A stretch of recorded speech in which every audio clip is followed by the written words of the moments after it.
Hey, Daily Doses. This is Pastor Larry here, and I want to take a few moments and look back at something from this last weekend's message that, frankly, I just didn't have time to dig into. We talked about the different trajectory for David as he was led of the Spirit, and King Saul, his demise, as he was basically making his decisions out of the flesh, what seemed best to him, kind of keeping him at the center rather than God's glory at the center. And that had a lot to do with returning good for evil, we talked about, and the hard thing of waiting for God's timing. But there's another aspect of it that I just quickly mentioned, at least I did on the online version. I can't remember in all the live versions exactly what I say in every service, but it is the idea that when he was confronted with his sin, David accepted that, acknowledged it, confessed it, and moved on, and Saul always defended it and made an excuse.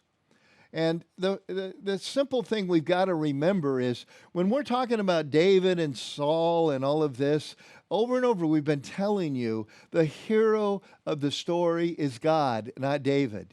David's a good guy, and there's a lot of principles we can learn about how to walk in the Spirit and be used by God from David's life. But God is drawing a straight line with a crooked stick, as he always does. And the more we fight his work in our life, we can come to the point where Saul did, where it's just like, you're now just cast away, forget it.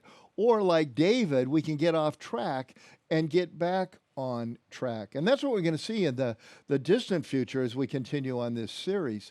But the thing that jumps out at me about from the very beginning for Saul and about David as the story goes on, and even in a couple of the pretty soon to come passages, is the different ways they responded to their fleshly failures. Saul always blamed someone else, which is a way of saying, I didn't do anything wrong, right? It reminds me of those press conferences people have where they stand up and say, well, if I offended anybody, I want you to know I'm truly sorry. Well, that little phrase means basically you shouldn't have been offended, but if you're thin-skinned, okay, I'm sorry. And the proper way to do it is simply this: I am sorry. I blew it. I will not do it again. And that's what David does. In fact, David, we're going to see in the future, does some things that should put you in jail. David does some things that are just absolutely horrific.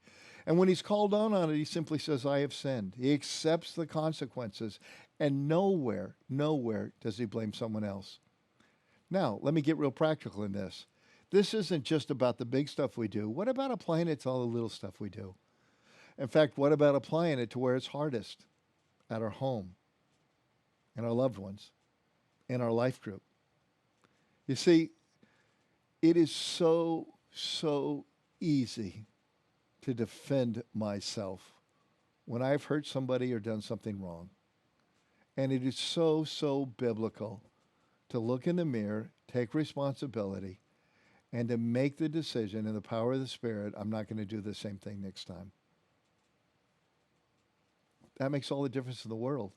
That feeds friendships. That feeds relationships. That feeds marriages. That feeds families. And the poison of excusing it, the poison of blaming someone else, the poison of never accepting responsibility kills every single one of those things. The flesh always wants to blame. The Spirit is always accepting the truth. And then when I do that, the Spirit is released to pick up the pieces, to start all over, and make a broken thing into a beautiful thing.